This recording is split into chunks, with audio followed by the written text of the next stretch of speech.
지금은 돈벌 시간 엘리트 앰비션입니다. 오늘은 여러분들에게 김포, 경기도 김포시에 대해서 좀 얘기를 해보려고 합니다.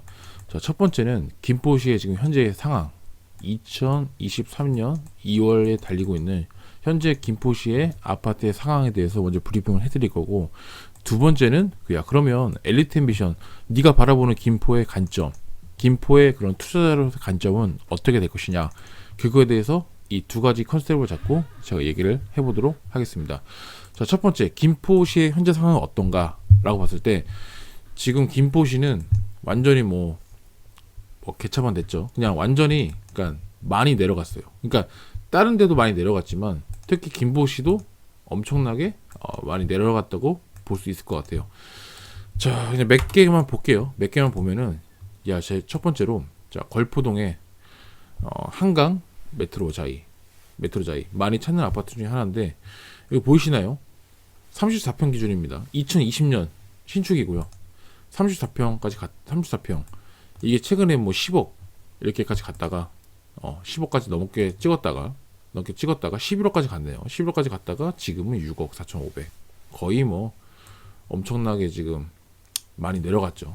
많이 내려갔고 거의 등락폭이 심하다고 볼 수 있습니다. 자, 그러면 다른 단지 한번 볼까요? 풍무동 볼까요? 풍무동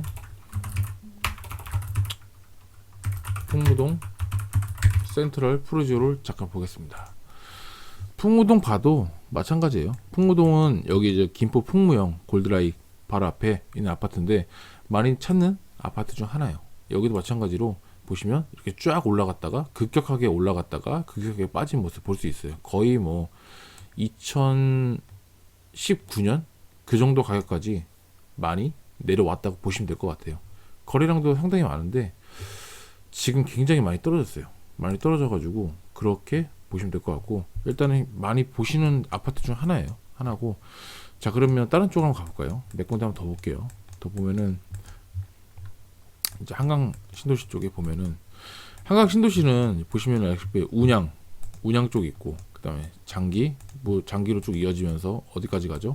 이제 마산까지 이어지고, 그 다음에 구례까지 이어지는 이쪽으로 보시면 될 것 같은데, 여기는 이제 조금 약간 드문드문 있어요. 제가 아까 말씀드렸다시피 양촌, 구례, 마산, 장기, 운양 이렇게 있다 보니까 그 걸포, 북평까지 해서 하나의 그런 이 통합적인 시티가 아니라 약간 좀 부분적으로 약간 끊어졌다. 그러니까 물론 이제 한강 신도시 느낌은 나지만 약간 끊어진 느낌이 좀 난단 말이에요. 그래서 이 윤석열 정부에서 이 김포를 좀 밀어주는 것 같아요. 제가 봤을 때는 좀 계속적으로 밀어붙일 것 같은데, 내년에 24년에 총선도 있죠. 그래서 김포에 굉장한 이제 호재들을 많이 배출할 것 같습니다. 이것저것 많이 할 것 같아요.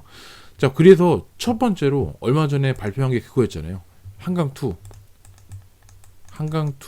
신도시를 만든다. 즉 컴팩트 시티를 만든다. 그러니까 하나의 그 한강 신도시를 통합적으로 만들어가지고 좀 약간 끊어진 느낌, 아까 제가 처음에 말씀드린 그 느낌을 아예 없애버리겠다는 거죠. 하나의 통합적인 시티로 완전히 이제 큰 메가급 시티로 만들겠다. 결론적으로 한강2가 만들어지면 좀 많이 인프라가 조성이 되고 많이 더 활발해지고 많이 활성화되고 괜찮아지는 거죠. 결국적으로 좀 더 괜찮아지고 그렇게 될 것이다. 그러면 교통도 마찬가지죠. 교통도 지금은 김포 골드 라인으로만 구성이 되어 있지만 계속적으로 도로도 계속적으로 좋아지고 있습니다.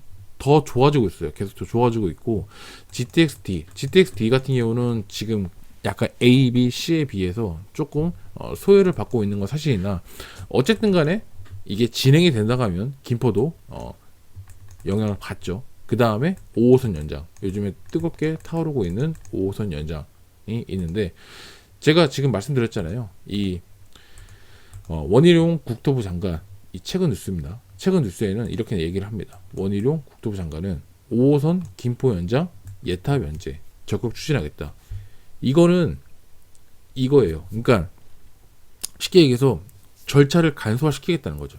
예비 타당성을 면제를 시키겠다. 그렇기 때문에 한 2년에서 3년 정도는 더 빨라지겠다. 그렇게 해가지고 밀어붙이겠다. 일단은 국토부 장관도 이렇게 밀어붙이고 있고, 그 다음에 김병수 시장이죠.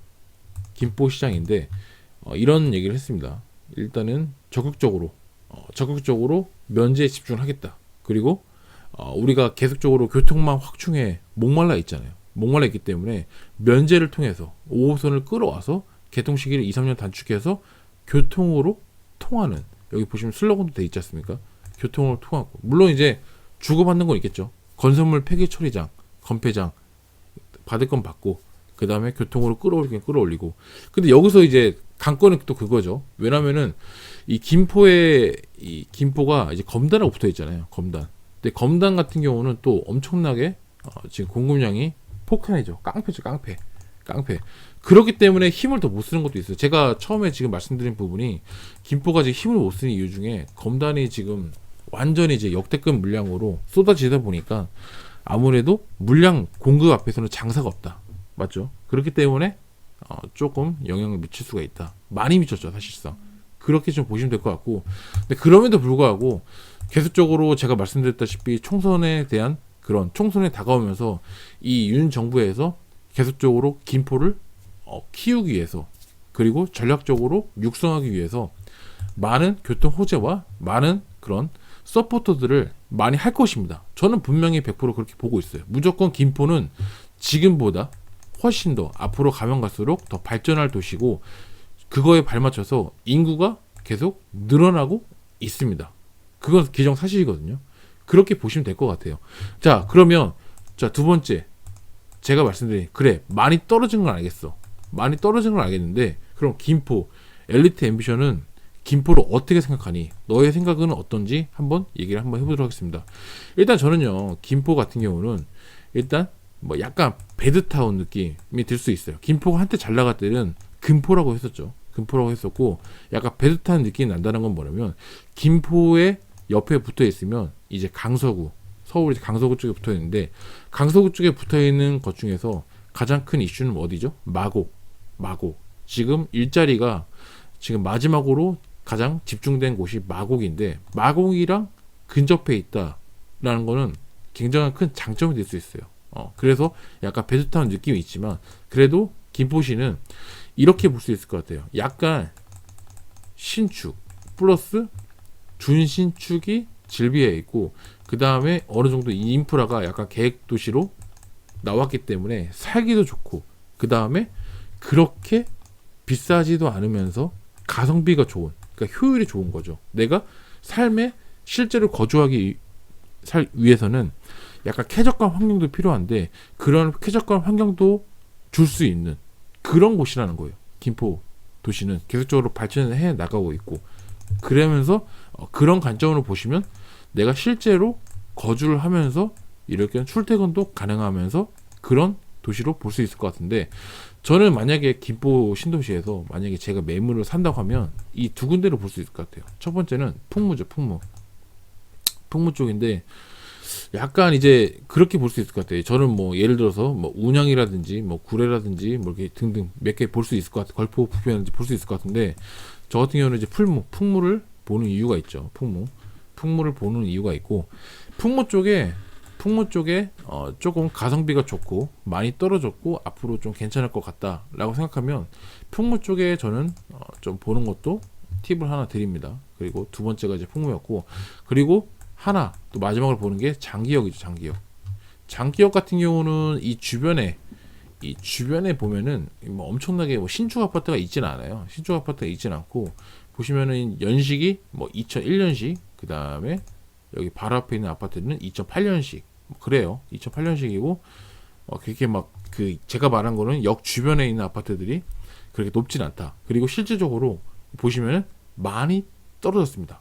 많이 떨어졌고, 거의 지금 예전 가격으로 많이 왔습니다. 많이 왔고, 지금 보시면은 거의 이제 예전에 이제 19년 그 정도 가격, 그리고 짧게는 20년 가격으로 살 수 있는 기회가 왔죠. 장기역 같은 경우는. 근데 장기역은 정말로 장기적으로 봤을 때, 여러분 장기적으로 봤을 때 그런 게 있겠죠. GTX-D라든지 그 다음에 5호선 연장이라든지, 지금 현재는 김포 골드라인이 있기 때문에 뭐죠? 트리플역으로 갈 가능성이 높은 그런 교통의 호재를 품고 있는 아파트인 거죠. 그리고 실질적으로 인프라들, 그다음에 상권이라든지 이런 것들은 뭐 그냥 당연히 기본적으로 깔려 있고, 그다음에 앞으로 저는 이런 관점으로 그냥 보는 거예요. 쉽게 얘기해서 여러분, 투자라는 거는 채워진 곳을 사는 게 아니라 앞으로 채워질 곳을 사는 것도 저는 굉장히 중요하다고 보시면 되거든요. 그러니까 무슨 얘기냐면, 원래 전세라는 게 여러분, 매매가와 전세라는 게 있잖아요. 매매가와 전세라는 게 있는데, 사실 여기 보면 전세가는 거의 변동이 없고, 올라봐야 살짝 오르고 또 떨어지고 뭐 그런 식으로 될 거예요. 근데 매매가는 한참 올랐다가 또 빠지고 다시 올랐다가 이렇게 빠지고 이런 식으로 될 거란 말이죠. 이런 식으로 우상향을 할 건데, 여기서 포인트는 그거예요. 여기 같은 경우는, 이 장기업 같은 경우는 그냥 하나만 말씀드리면, 그냥 앞으로 더 좋아질 게 눈에 보이고, 이거는 시간만 기다리면 더 좋아질 거. 그러니까 지금 현재도 살기에도 그냥 별로 부족함이 없는 곳인데, 앞으로 갔을 때는 GTX-T, 그래 언제 걸릴지는 모르는데 5호선 연장 아직 멀었죠. 그러니까 이제 얘기가 나오는 거잖아요. 근데 이게 총선이 다가오고, 그 다음에 계속적으로 정치인들이 뭐 외타 면제라든지 아니면 이것저것 또 다른 호재가 김포시에 만명에 나올 거란 말이죠. 근데 그런 걸로 봤을 때 그런 기대감을 먹고 들어갈 가장 높은 곳이 어디냐는 거죠. 그런 걸로 봤을 때 기본적으로 약간 연식은 좀 됐지만, 저는 가성비가 좋고, 그 다음에 매매가와 전세가가 많이 붙어 있고, 그 다음에 좀 괜찮고 역가 많이 붙어 있고, 그러고 초등학교랑 중학교랑 많이 붙어 있고, 이런 쪽의 아파트를 여러분들이 선별해서 미리 들어가 있다고 하면 분명히 확률적으로 여러분들이 돈을 잃을 확률보다 더 먹을 확률이 저는 높다고 판단이 됩니다. 왜냐면 지금 보시면 여러분 알다시피 가격이 이렇게 계속 안 오르고 있다가 보세요. 그냥 고창마을의 장기동의 이지더 원이라는 아파트를 그냥 보여드린 거예요. 왜냐면 보세요. 초등학교가 옆에 붙어 있고, 골드라인 붙어 있잖아요. 상권도 다 있어요. 다 있고, 앞에 뭐 슈퍼 이런 거 다 있어요. 근데 자 보세요. 한동안 안 오르다가 계속 쭉쭉 안 오르다가 문재인 정권 이때 많이 올랐죠. 많이 올랐다가 지금 많이 떨어졌는데, 지금 이 가격이 오르기 전까지 거의 다 왔단 말이죠. 그러니까 상승분을 지금 다 뱉어냈어. 그러니까 사실상 지금 들어가도 별로 손해볼 구간이 별로 없다는 거죠. 근데 여기는, 이 입지는 그대로인데, 앞으로 교통이라든지 이런 것들이 더 좋아지기 마련이기 때문에 더 기대해보고 비벼볼 만한 것들이 많이 남았다. 제가 지금 현재 말하지 않는 호재들이 더 많을 거예요. 더 많은데 일부러 생략한 것도 많이 있어요. 많이 있다고. 솔직히 어느 도시든 어느 지역이든 간에 다 살기 좋아요. 살기 좋은데, 제가 계속 강조를 드리지만 채워진 곳을 사는 게 아니잖아요. 우리가 앞으로 어떤 그림을 그리는지, 그리고 어떤 미래와 어떤 교통을 그리는지 채워질 곳을 사는 거죠. 결론적으로 채워질 곳. 그래서 어떤 게 여러분들에게 가장 돈을 투입을 했을 때 가장 많은 수익으로 거둬들일지는 여러분이 좀 진지하게 좀 생각을 해보고 같이 임하셨으면 좋겠습니다. 아무튼 오늘도 긴 영상 시청해주셔서 감사하고요. 다음에도 더 좋은 영상으로 찾아뵙는 엘리트 앰비션 되도록 하겠습니다. 감사합니다.